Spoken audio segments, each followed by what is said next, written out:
ito na yung nagawa kong dishwashing. At ito nga, isasalin ko na.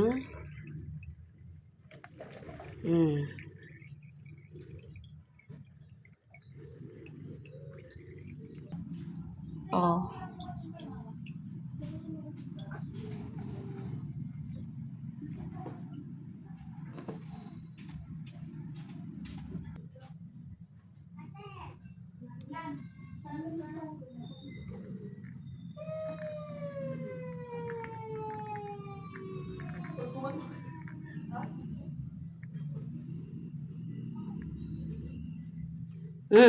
Pengay. Yan, marami pa.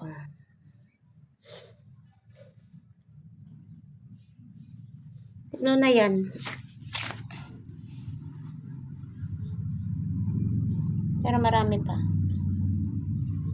Ibig sabihin, abutin ito ng 3 months sa halagang 50 pesos.